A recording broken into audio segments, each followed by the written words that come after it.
Hablaré sobre todo de energía y de sus consecuencias sobre el clima del planeta. Intentaré apoyarme al máximo en hechos. Así que vamos a hacer un repaso de hechos. El primero, no hace falta mirar los números, sino simplemente el aumento. Esto es el consumo de energía en kilocalorías por persona y día desde las civilizaciones más primitivas hasta las actuales. Estas dos son las actuales, estas dos, en donde se ve que en un determinado país, en Estados Unidos, el consumo de energía per cápita es muy superior al de otros países desarrollados, sin que, como veremos ahora, lo que se llama el índice de desarrollo energético de desarrollo humano, sea muy distinto. Esto es energía exosomática, energía de fuera de nuestro propio cuerpo, energía que no tiene que ver con los alimentos que ingerimos. Los alimentos que ingerimos, como probablemente todos ustedes saben, suponen del orden de unas 2.000, 2.500 kilocalorías al día. Entonces, las sociedades primitivas, la única energía pues era el fuego para calentarse y eventualmente la energía muscular de algunos animales, de carga, etc. Y luego, pues poco a poco ha ido aumentando hasta llegar a estos límites. Como se ve, este consumo es del orden de 100 veces el consumo per cápita de las sociedades más primitivas. Esto es la evolución en el tiempo. Y ahora me gustaría hablar de la evolución o de la distribución espacial de ese consumo de energía, porque tiene su interés. Esta figura, que tampoco hace falta mirar los detalles, es una figura en donde se pone en este eje el índice de desarrollo humano. Es un índice que elabora Naciones Unidas y que tiene que ver con cosas que influyen en el bienestar de las personas. La educación, la sanidad, la renta per cápita, la seguridad, etcétera, etcétera. Va de 0 a 1. 0 es un índice nulo, nada de bienestar, 1 es el máximo. Y aquí es el consumo de energía, en este caso de energía eléctrica, por persona. Cada punto es un país. Entonces, no importa mucho ver los países porque esto puede cambiar y, de hecho, desde que yo hice esta figura hasta ahora, muchos de los países se han movido y ya no ocupan esta posición, pero lo importante es ver la forma general de la curva. ¿Y qué es lo que se ve? A mi juicio, se ven dos cosas muy llamativas y de las que se pueden sacar consecuencias. La primera es que hay un cierto número de países con un alto índice de desarrollo humano y con un gran consumo de energía.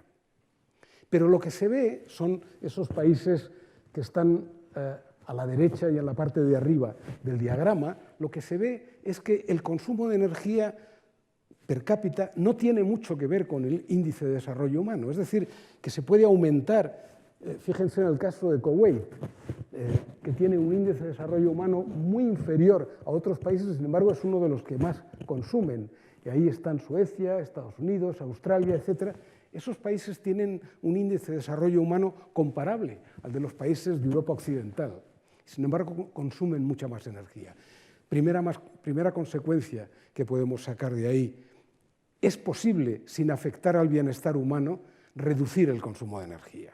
Y, de hecho, en esos países se podría perfectamente reducir el consumo de energía de una manera muy significativa sin que eso afectara al bienestar de las personas, porque mucha parte de esa energía se va en despilfarros o en actividades de tipo suntuario que no tienen nada que ver con el bienestar de las personas. Pero la otra consecuencia es que en esta parte de la figura, donde están la mayoría de los países del mundo, que son pobres, el consumo de energía sí está muy relacionado con el bienestar. Es decir, aquí, para aumentar el índice de desarrollo humano en esos países, hay que moverse a lo largo de la curva y, por lo tanto, hay que empezar a consumir más energía. En esta parte, en los países más pobres, el consumo de energía sí está muy relacionado con el bienestar humano. Y, por lo tanto, aumentar el bienestar de esos países implica que tienen que consumir más energía per cápita. Por un lado, el ahorro es perfectamente posible en unos cuantos países. Por otro lado, en muchos países pobres, consumir más energía es una condición necesaria para aumentar el bienestar. En conjunto, creo que es bastante ilusorio e incluso injusto pensar en que la cantidad de energía consumida globalmente por toda la población humana puede disminuir, porque la mayoría de los países necesitan consumir más energía, aunque muchos otros tendrían que ahorrarla. Y por lo tanto, nos encontramos con el problema de que la cantidad de energía necesaria para asegurar un cierto bienestar seguirá aumentando en el tiempo. Ya lo veremos más adelante en una figura cuando hable de las previsiones del consumo de energía eléctrica. El asunto está ahora en la calidad de esa energía, no tanto en la cantidad. ¿De dónde sacamos esa energía actualmente? Energía primaria. La energía primaria es la que se obtiene directamente de las fuentes de energía naturales. La energía primaria se convierte en energía final, esencialmente porque una parte se transforma en electricidad y luego esa energía final se utiliza para ciertos usos sociales. Ahora veremos una figura que creo que es muy significativa. Entonces, la energía primaria, hay que darse cuenta que actualmente el 86% de toda la energía primaria en el mundo procede de los combustibles fósiles, procede del petróleo, el carbón y el gas natural. Y de ese 86%, el 33% es petróleo, que no sirve para fabricar electricidad, pero que es la base de la movilidad, es la base de las gasolinas y los gasóleos que se utilizan en el transporte.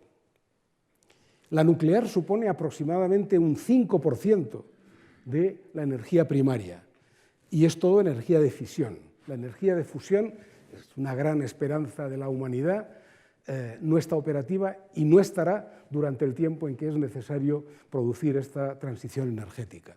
Y las renovables suponen aproximadamente el 9%.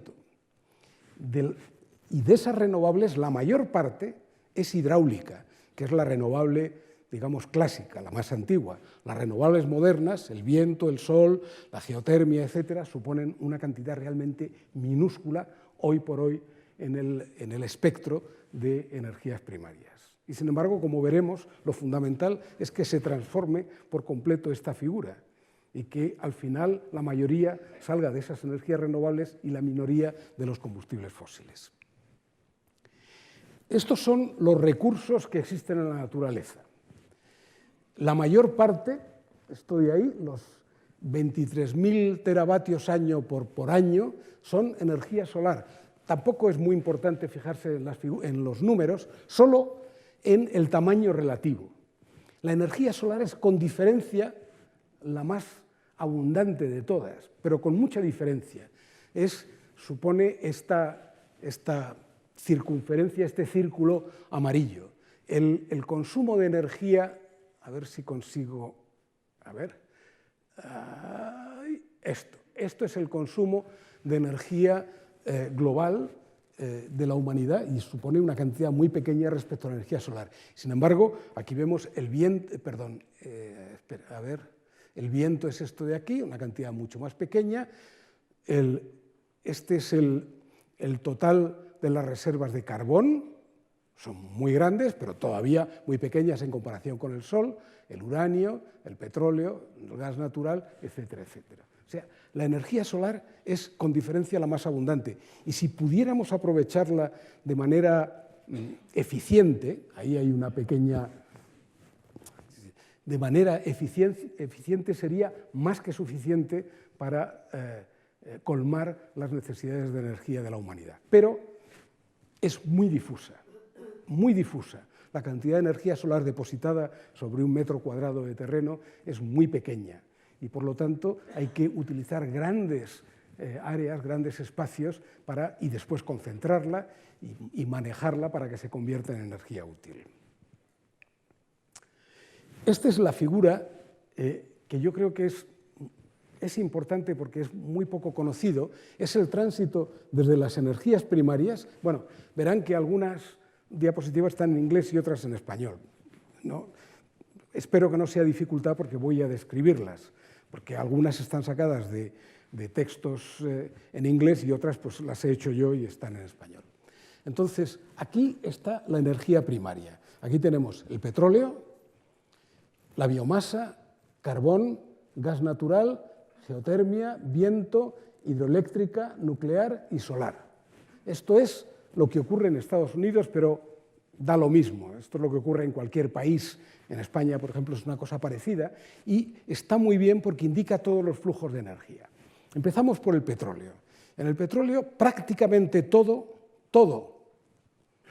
va al transporte y una pequeña parte, que es aproximadamente como la cuarta parte del total, va a usos industriales.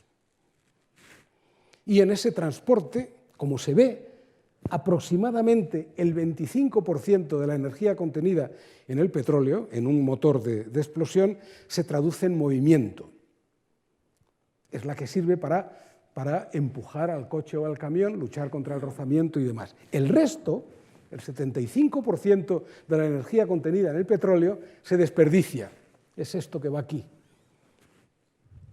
Se traduce en vibraciones, calentamientos, etcétera, que no influyen para nada. Es decir, el rendimiento de un motor de explosión, desde el punto de vista energético, de la eficiencia energética, es del orden del 25%. El 75% o más se dispersa, no sirve para nada. Vamos, el carbón. El carbón, hoy en día, la mayoría del carbón se utiliza para producir electricidad.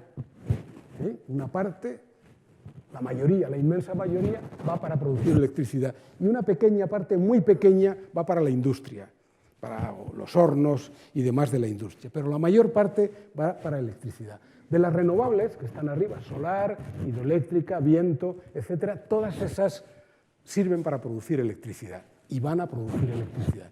Y el gas natural es la más flexible, la más universal. Como se ve, una parte importante, algo menos de la mitad, va para producir electricidad, el resto para producir calor en la industria y luego calor en el comercio y en el calor doméstico para las personas en sus residencias. La generación de electricidad, convertir calor, al fin y al cabo el gas natural, la nuclear lo que producen es carbón, sin embargo el viento y la fotovoltaica producen directamente electricidad.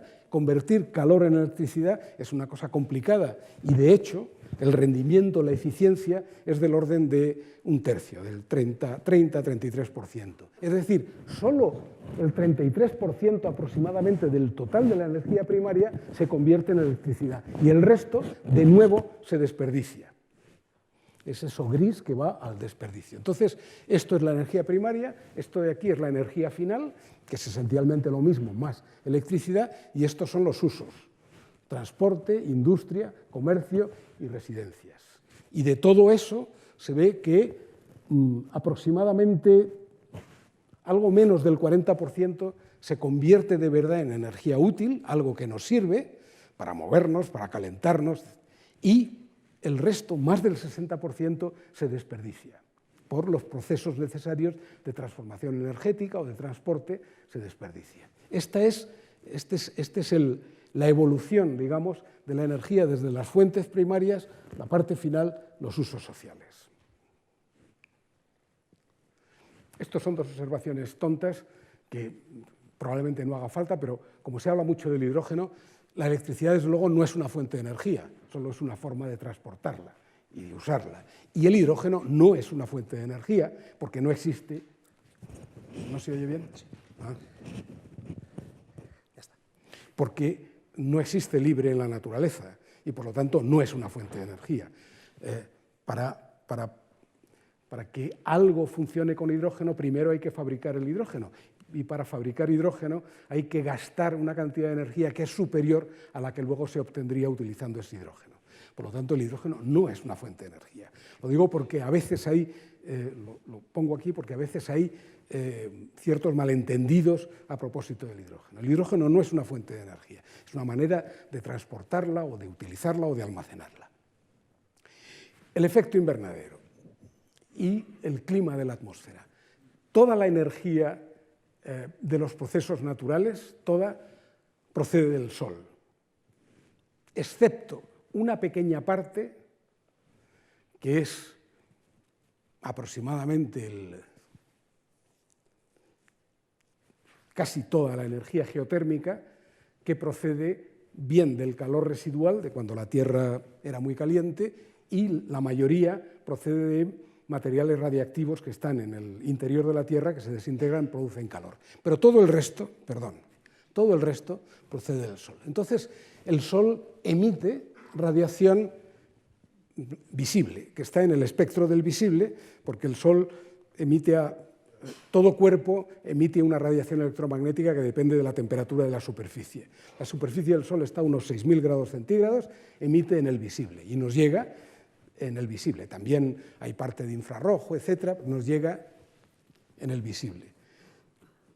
La mayoría incide sobre la superficie de la Tierra, una parte rebota sobre la parte de la atmósfera, la parte superior de la atmósfera, y se disipa en el espacio.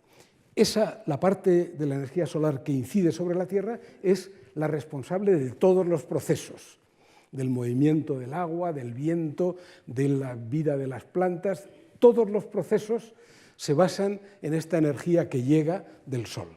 Y luego la Tierra, que está en equilibrio, tiene que emitir una cantidad de energía igual a la energía que ha absorbido, solo que de calidad distinta. Entonces, como la Tierra está a una temperatura del orden de unos 15 grados centígrados aproximadamente, emite, pero ya no en el visible, sino que emite en forma de rayos infrarrojos.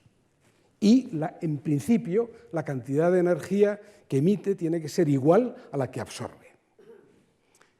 Una parte de estos rayos infrarrojos rebota en la atmósfera. La atmósfera es totalmente o casi totalmente transparente para el visible, pero es en parte opaca a la radiación infrarroja. Y cuánto de opaca es depende del contenido de los gases. Hay gases en la atmósfera que se llaman de efecto invernadero, entre ellos el dióxido de carbono es el más importante y el metano también, que son los responsables de que se produzca ese rebote de la radiación infrarroja. Y por lo tanto, en la medida en que haya más gases de ese tipo en la atmósfera, más difícil será que la Tierra emita esa radiación al espacio. Y por lo tanto, la temperatura de equilibrio cambia. Y si aumentan los gases de efecto invernadero, la temperatura de equilibrio aumenta.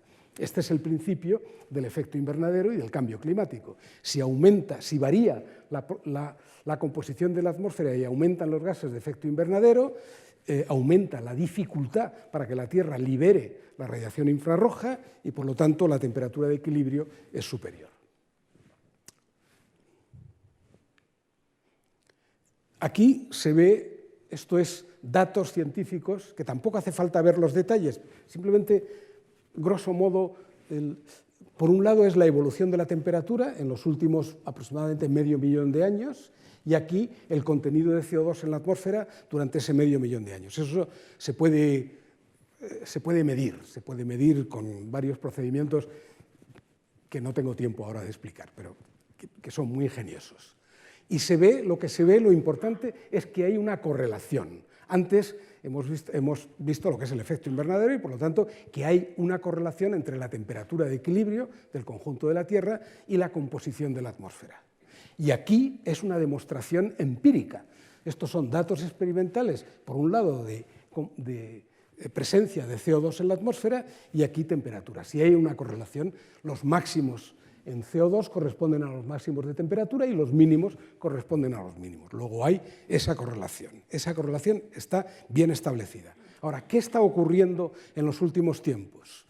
En los últimos tiempos está ocurriendo, aquí se ve, esta es la variación de la temperatura, se toma más o menos como cero esta especie de plató que hay aquí, que es la temperatura media alrededor de los años 60. Y se ve que desde esa época hasta ahora el aumento de temperaturas ha sido constante. Nadie puede negar estos datos. Está aumentando la temperatura. Y la temperatura ha aumentado desde los años 60 hasta ahora aproximadamente casi en 1 grado centígrado, la temperatura media del planeta. Luego veremos los límites de 1,5 y 2 grados, pero esto es un hecho, no se puede discutir. ¿Y con qué está relacionado este hecho? Bueno, ahora está relacionado con esto. Este es el contenido, esto es la figura que veíamos antes, el contenido de dióxido de carbono en la atmósfera de la Tierra en los últimos 400.000 años, y de repente, esto es nuestro tiempo, el contenido de CO2 en la atmósfera. Estos son medidas experimentales de nuevo. En esos últimos medio millón de años, el contenido de CO2 en la atmósfera ha variado aproximadamente entre 200 y 300 partes por millón. Está en partes por millón, entre 200 y 300 partes por millón en volumen. Bueno, el año pasado se alcanzaron algo más de 400 partes por millón. Y la variación ha tenido lugar en, pongamos, 50, 60 años, que en esta escala geológica es nada, es un punto, es como si hubiera... Entonces, ese aumento, que también es innegable, es lo que está relacionado con ese aumento de temperaturas que hemos visto antes. La diapositiva que he cambiado es de nuevo lo mismo. Hay emisiones de CO2, esencialmente, esto que hay aquí, las 36,8 gigatoneladas, tienen que ver con la actividad humana, sobre todo la generación de energía, y hay una parte también que tiene que ver, una parte pequeña, con incendios y con cambios de usos del suelo, porque las plantas absorben CO2 en la medida en que desaparecen bosques, selvas, etcétera, pues se produce una especie de emisión suplementaria de CO2. Todo esto llega a la atmósfera y en la atmósfera hay una parte que es absorbida por las plantas, por los árboles, y una parte muy importante que absorbe el mar. El mar es un sumidero de CO2 importantes, pero queda siempre una parte, que aquí está, el 45% de todo lo que se emite no se puede absorber por las plantas y por el mar y queda en la atmósfera. Y esa cantidad de dióxido de carbono va aumentando y es la que va produciendo ese efecto invernadero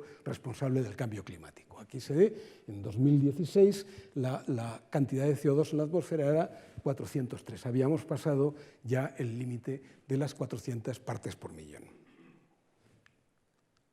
Bien. ¿Cuál es el origen de las emisiones? Pues de los combustibles fósiles, el que más contenido en carbono tiene es el carbón. El siguiente, el petróleo, y el que menos contenido en carbono tiene, pero también tiene, es el gas natural, que es el metano.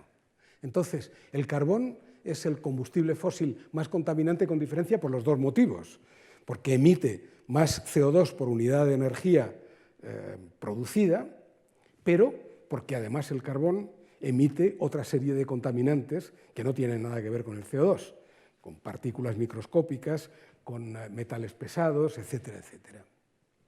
Y, aunque parezca inaudito, desde el año 2000 hasta el año 2015, aquí se ve,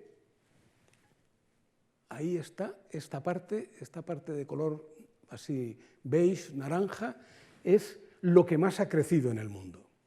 Ha crecido el consumo de carbón, ha crecido más que el consumo de petróleo, de gas natural o el consumo de energía en la fabricación de cemento, que es lo que hay ahí. Entonces, se ve que, ya hemos visto antes, el 86% de combustibles fósiles en energía primaria, y además se ve que el carbón está aumentando, a pesar de que la primera medida que habría que tomar para intentar aliviar el cambio climático es la supresión del carbón como combustible, pues es el que más está aumentando. Esencialmente, como veremos ahora, por el consumo de carbón en China. Entonces, este esquema energético no es sostenible. Los combustibles fósiles no son renovables. Los combustibles fósiles se crearon hace unos cientos de millones de años y durante también un periodo de cientos de millones de años por la acumulación de materia orgánica que luego sufrió ciertos procesos y demás. Entonces, hay los que hay. Y según se van consumiendo, van desapareciendo, no se renuevan. Su extracción será cada vez más difícil y costosa, etc. Están distribuidos muy desigualmente. Claramente hay muchos países que son productores de petróleo y otros que son solamente consumidores, tienen que comprarlo. y genera enormes cantidades de dióxido de carbono, especialmente el carbón y el petróleo. Así que este es el esquema que tenemos y es un esquema, como he dicho, no es sostenible. Y aquí se ve por regiones cuáles son, cómo están variando las emisiones. Y aquí, como he visto antes, está claramente China es el lugar en donde las emisiones han crecido más, con diferencia, a partir del año 2000, mientras que en India también, pero de un modo más moderado, y sin embargo en la Unión Europea y en Estados Unidos se han moderado un poco, han disminuido un poco. Y esa subida en la cantidad de emisiones de CO2 en China tiene que ver con la utilización intensiva del carbón para producir electricidad. La electricidad en China procede del 90% o así del carbón en cuanto a energías primarias. Una cosa importante, claro, las emisiones en grueso dependen del número de personas. No es muy legítimo comparar un país grande y uno pequeño, y decir, el país grande produce muchas más emisiones de CO2 que el pequeño y por lo tanto debe corregirse más. No, porque a lo mejor el grande tiene muchas más personas. Lo que es importante desde el punto de vista del bienestar o la actividad de las personas es el consumo per cápita. Entonces, el consumo per cápita o las emisiones per cápita, digamos, en la mayoría de los países están más o menos estabilizadas, excepto en China. Y en China, claramente, se ha alcanzado ya el nivel de consumo per cápita o de emisiones per cápita que en la Unión Europea. Hasta ahora, yo mismo, hace 10 años, por ejemplo, cuando se discutía que China era el segundo emisor, ahora claramente es el primero, que era el segundo emisor y que por lo tanto tenía una responsabilidad muy importante y tal, yo me resistía al razonamiento diciendo, bueno, pero es que tiene 1.300 millones de habitantes y hay otros países que son mucho más pequeños, sus emisiones en conjunto tienen que ser menores. Sin embargo, el consumo per cápita o las emisiones per cápita de China son mucho menores. Bueno, pues eso ha cambiado. Ha cambiado justamente en los últimos años, en donde se han igualado ya a los países, por ejemplo, de la Unión Europea.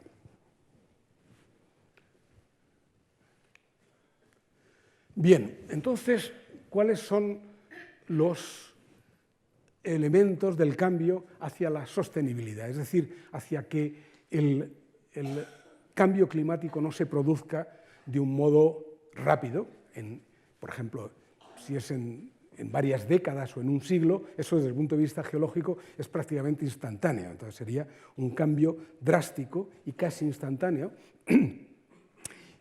cuyos efectos en detalle nadie conoce, no se puede saber, pero sin embargo se puede tener la idea de que serán muy graves. El cambio en el clima, el cambio en las corrientes en el océano, el cambio de zonas para determinados parásitos y demás, todo eso puede ser bastante grave.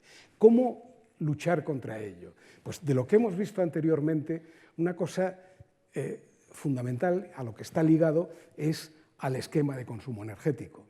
Cómo generamos la energía que necesitamos para vivir y cómo tenemos que cambiarla.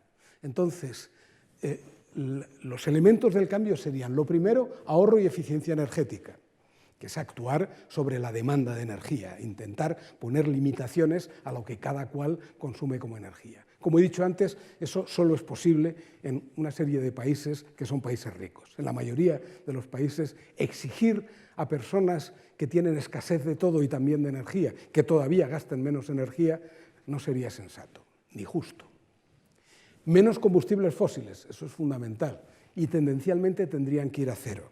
Y de esos combustibles fósiles, el que puede estar más tiempo en uso sería el gas natural, que dentro de lo que cabe es un poco más limpio que el carbón y el petróleo. Por eso aparece como una especie de energía puente. Lo fundamental es más renovables. Y la nuclear, a mi juicio, es una tecnología que no emite, pero que tiene también efectos muy considerables, aunque no sobre el clima en particular. La nuclear también debe ir desapareciendo en favor de las nucleares, pero, en mi opinión, siempre después de los combustibles fósiles. Lo principal es luchar contra el uso de los combustibles fósiles y por lo tanto, sustituir, cuando haya que sustituir la nuclear, por renovables y no por carbón o gas natural, que es lo que están haciendo algunos países actualmente que han cerrado centrales nucleares para sustituirlas por combustibles fósiles. Como saben, hay tecnologías de llamado carbón limpio, que es la captura y secuestro de CO2. Yo no creo en que eso vaya a ser posible, y la fusión, que es la otra gran tecnología, tampoco estará disponible en décadas. Por lo tanto, me parece que estas dos cosas no ayudan en el problema. Y, como digo aquí, ninguna de las alternativas está libre de problemas y requiere esfuerzo en desarrollo tecnológico, decisiones políticas fuertes y cambio de mentalidades. La Agencia Internacional de la Energía maneja 3 escenarios que yo voy a manejar y que es importante que se tengan en la cabeza. El primero, que se llama el escenario de las políticas sin cambios, como las que se están llevando. Es decir, es seguir las tendencias actuales sin ningún cambio específico. Ese es el escenario, el primero. El segundo se llama el escenario New Policies, tiene que ver con el escenario, cómo evolucionaría la situación si se implementaran los compromisos, las limitaciones, los cambios que voluntariamente han tomado los países. Por ejemplo, si se ejecutaran y se asumieran y se cumplieran los acuerdos de París, de limitaciones de CO2.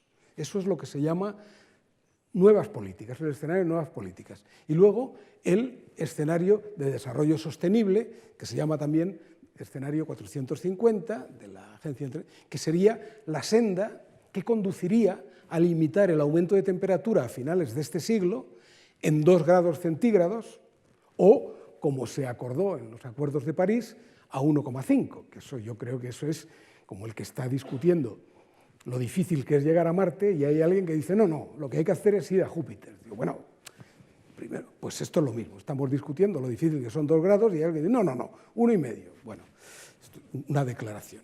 Y se llama 450, el escenario 450, porque los científicos del panel intergubernamental de cambio climático han estimado que para que se limitara a 2 grados centígrados a final de siglo, habría que las emisiones tendrían que disminuir de tal forma que el contenido global de dióxido de carbono en la atmósfera no superara 450 partes por millón. Recuerden que estamos en 403 y recuerden que hace 50 años estábamos en 300. Hemos pasado de 300 a 400 y el límite en donde ya se abre lo imprevisto está en 450. Hemos gastado ya mucho del margen que teníamos. Por eso se llama escenario 450. Entonces, la discusión que viene ahora tiene que ver con qué ocurriría si no hiciéramos nada, si se hiciera las cosas que se han acordado y si se hiciera lo que habría que hacer para limitar ese aumento de temperatura. Esos son los 3 escenarios que contempla la Agencia Internacional de Energía. Por ejemplo, aquí, esto es un ejemplo de los 3 escenarios.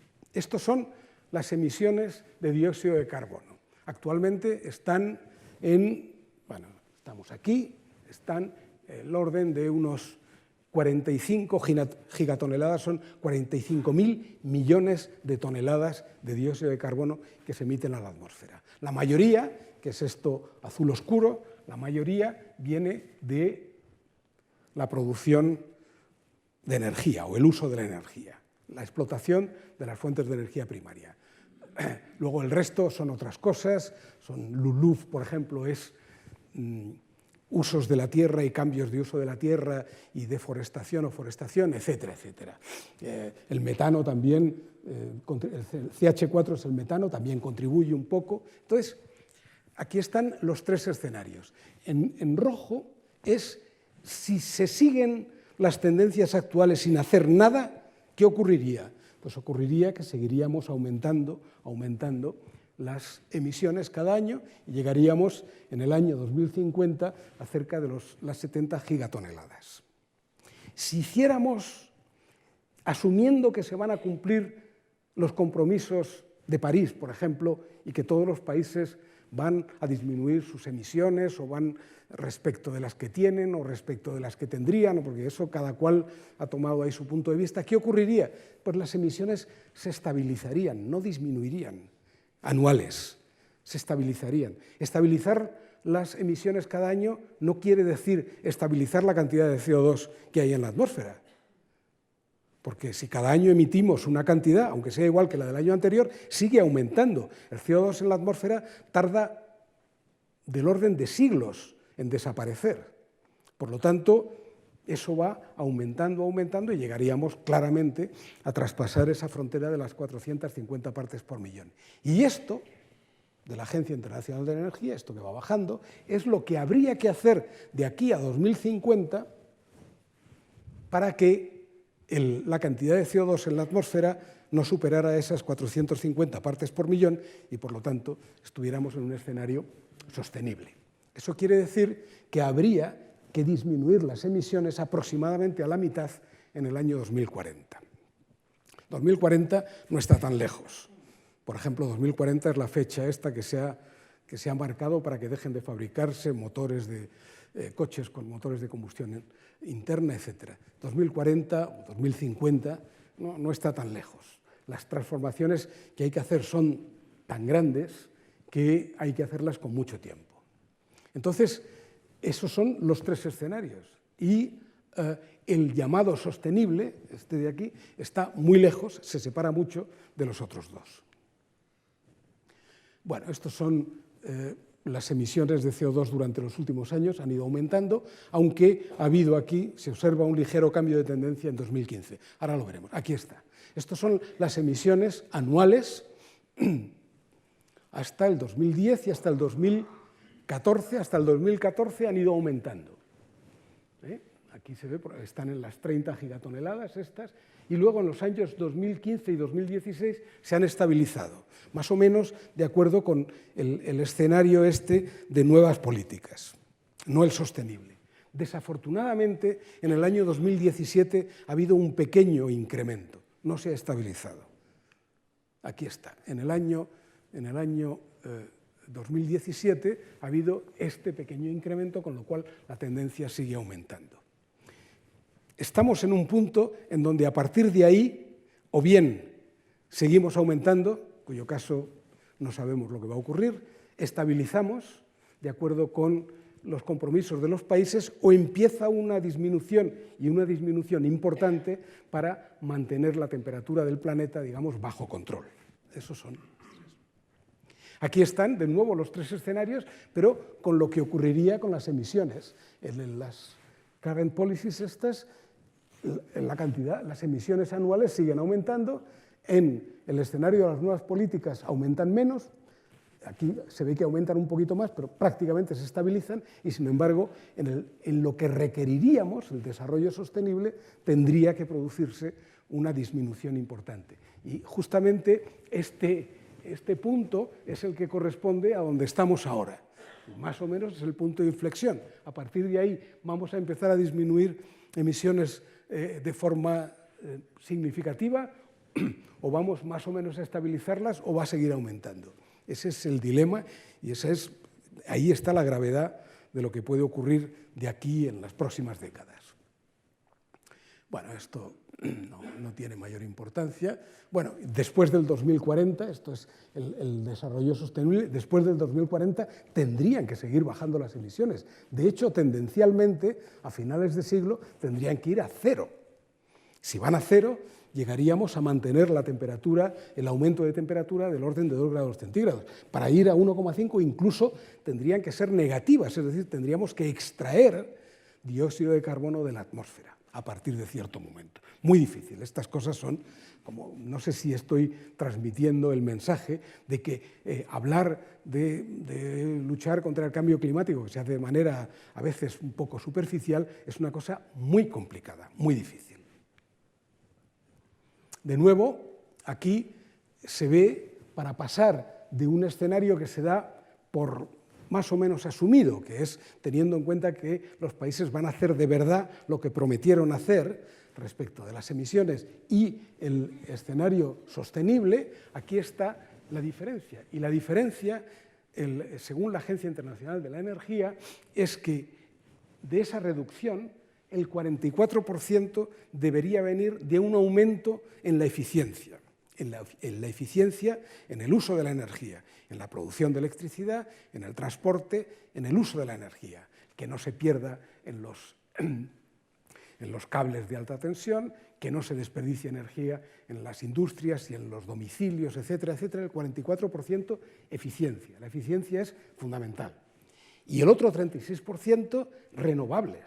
Eso es una cantidad de energía gigantesca, pero tendría que venir de renovables modernas, porque la hidroeléctrica es una renovable, en la mayoría de los países está aprovechada casi al máximo, mientras que el sol y el viento prácticamente no están nada aprovechados. Y queda una pequeña parte de otras cosas, pues forestación, etcétera, etcétera. Bueno, ahora no sé. Ya. Lo que decía antes, de acuerdo incluso con los tres escenarios, este es el consumo de electricidad previsto en el futuro. Y en los tres aumenta globalmente. Es lo que decía antes al principio. Es posible, no es posible, no, es obligatorio que en muchos países, sobre todo los más ricos, haya un ahorro de energía. Pero eso no puede compensar el aumento en el consumo de energía de la mayoría de los países que, como decía antes, tienen escasez de todo, también de energía. Y por lo tanto, no se puede esperar que haya una disminución neta de la cantidad global de energía que se consume, sino un aumento. Y el problema está en la calidad de esa energía. ¿Cuál es la naturaleza de esa energía para que no sea tan perniciosa desde el punto de vista climático? Esperad, me parece que eso es. Vale. Bueno, no tiene mayor importancia, pero... esto es un asunto interesante que tiene que ver con la percepción que tenemos de determinados países europeos y del papel que está jugando Europa. Europa ha jugado un papel de, diría yo, líder moral, intelectual en la lucha contra el cambio climático, pero realmente la situación actual en muchos países de Europa es bastante preocupante. Esto es el 100% de la energía en una serie de países. Y esta es cómo obtienen esa energía. En particular, la generación de electricidad. La generación de electricidad supone aproximadamente el 40% de la energía primaria. El resto, ya sabemos, el transporte, en todos los países el 100% son derivados del petróleo. Pero en electricidad, que es donde hay más variedad, ¿cuál es la composición de la electricidad que se genera en los distintos países? Es muy interesante. Lo negro es el carbón. Lo de color naranja son derivados del petróleo, que para producir electricidad son muy pequeñas cantidades, son generadores de gasoil, de diésel, muy pequeñas cantidades. El gas natural, que es el amarillo, empieza a ser importante en algunos países, la nuclear es lo rojo, la hidroeléctrica lo azul, y las nuevas renovables, o sea, el sol y el viento, esencialmente, es lo verde. Entonces, hay algunas cosas interesantes. Por ejemplo, no sé ahora cómo... A ver, aquí tenemos. Por ejemplo, Polonia. Polonia se ve que aproximadamente el 80% de la electricidad proviene del carbón. El combustible más emisor, el más sucio desde todos los puntos de vista, el carbón. Y prácticamente nada de todo lo demás. Un poquito de renovables, pues del orden del 10% así de la electricidad. Interesante, Alemania, que muchas veces aparece como ejemplo, en todos los periódicos uno lee que teníamos que copiar a Alemania, etcétera, etcétera. Menos mal que no copiamos a Alemania, porque Alemania, la electricidad, más del 40% proviene del carbón, que es lo más contaminante que hay. Una parte importante del gas natural, una parte pequeña del orden del 12-13% nuclear y renovables, como se ve, el 20 y algo, el 28% por ahí de renovables. Eso es Alemania. Bueno, Holanda, aquí están todos los demás. Nos vamos al caso de España. España tiene una estructura muy variada y mucho más equilibrada, por ejemplo, que la de Alemania, en donde el carbón supone, eso varía de un año a otro, pero supone del orden del 13-14% de la electricidad, proviene del carbón. Del orden del 20% aproximadamente, esta es lo amarillo, es gas natural. Después la nuclear son otro 20%, la hidroeléctrica, y las renovables suponen, las renovables modernas, el 25% aproximadamente, y junto con la hidroeléctrica, o sea, el conjunto de las renovables para España es aproximadamente el 40%. Y si ya nos vamos al Reino Unido, por ejemplo, pues bueno, el Reino Unido está por aquí abajo. A ver si consigo traer esto para acá. Aquí está, este es el Reino Unido, carbón, pero sobre todo proviene su electricidad en su mayoría del gas natural. Una parte importante de nuclear y luego el resto renovables. Y Francia, pues, que es el otro caso raro, el carbón y el gas suponen una cantidad muy pequeña y el 70% aproximadamente proviene de la energía nuclear, luego una parte hidráulica y muy poquito de energías renovables modernas. Entonces, claro, esto es, me parece que estos son hechos que desmienten muchas de las afirmaciones que se hacen sobre Europa y ciertos países de Europa. Esto es la electricidad libre de emisiones. Libre de emisiones, electricidad que se genera libre de emisiones, quiere decir la electricidad de origen nuclear o de renovables. Toda la demás tiene que ver con combustibles fósiles que son emisiones. Entonces, aquí se ve, por ejemplo, muy curioso, el caso de los países nórdicos. Noruega. Noruega, casi el 100% de su electricidad procede de renovables. ¿Pero qué renovables? La hidráulica. Es un país montañoso que tiene un montón de cauces de agua y toda su electricidad es hidroeléctrica. Es uno de los primeros productores de Europa de petróleo y gas natural, pero no usa el petróleo y gas natural para producir su propia electricidad. Casi todo viene de la hidroeléctrica. No es un país especialmente desarrollado desde el punto de vista de las renovables modernas. Suecia, por ejemplo, pues le ocurre lo mismo. Suecia tiene una parte importante, casi el 30 y tantos % de su electricidad procede de la nuclear y casi hasta el final el resto es también hidroeléctrica, muy poquito de las otras renovables. Los países nórdicos, con la excepción de Dinamarca, tienen una electricidad bastante limpia porque utilizan, en el caso de Suecia, bastante la energía nuclear y sobre todo mucho la hidroeléctrica. Austria, de nuevo, todo es hidroeléctrica. Pero ahora nos vamos al caso de España.